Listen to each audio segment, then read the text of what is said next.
If you spent more than 5 minutes on the internet after a major game reveal lately, you've seen it. A new trailer drops, maybe it's Wolverine, maybe it's another massive AAA project, and without fail, someone in the comments section types out the exact same brain rot line. Bro, this looks like a PS2 game. I'm gonna be real with you right out the gate. It's absolute bullshit. Not only is it factually wrong, but it's so wildly disingenuous that it makes me wonder if half the people saying it have ever held a DualShock 2 in their entire lives. You either never touched a PS2 or nostalgia has completely wiped your memory of what games actually looked like 20 years ago. There is no in between. Look, I'm not hating on the PlayStation 2.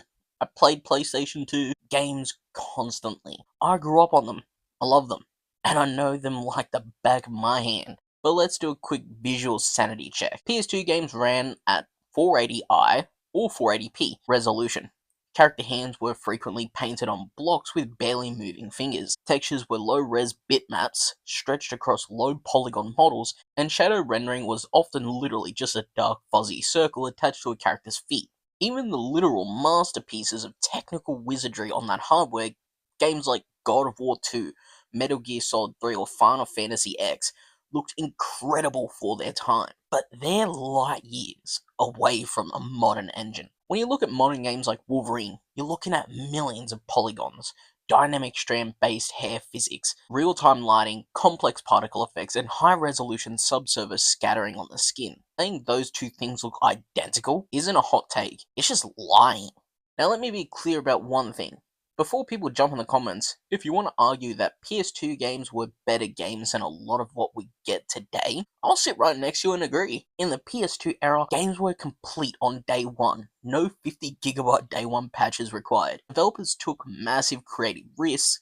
Instead of making everything an open world battle pass checklist, the gameplay loops were tight, the stories were memorable, and the fun factor took priority over engagement metrics. A lot of modern AAA games do suck, or they'll just aggressively be okay. The industry today has a massive problem with soul, direction, and monetization. That is a completely fair criticism. So why do people keep using the PS2 graphics line? Two reasons: hyperbole and bad art direction. People on social media don't know how to express, "I don't like how this looks," without turning the hyperbole dial to 11. If a game isn't pushing hyper photorealism, internet brain automatically classifies it as retro. Sometimes modern games have technically impressive graphics, but flat lighting, bad color grading, or awkward character design. When art direction fails, a game can look lifeless or off, which triggers an uncanny valley.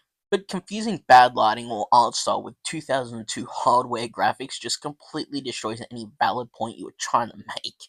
At the end of the day, it's totally fine to criticize modern gaming. Hold developers accountable, call out boring gameplay, bad performance, lazy writing, or ugly art styles. Modern gaming deserves a ton of heat for the state it's in right now. But stop using "looks like a PS2 game" as a lazy catch-all insult. Respect what the PS2 actually was. Remember what those games actually looked like, and engage with criticism honestly.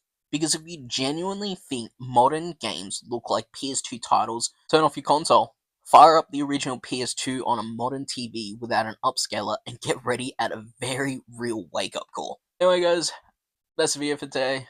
As always, thank you so much for giving the time of day. I genuinely do appreciate it. I'll catch you guys in the next one.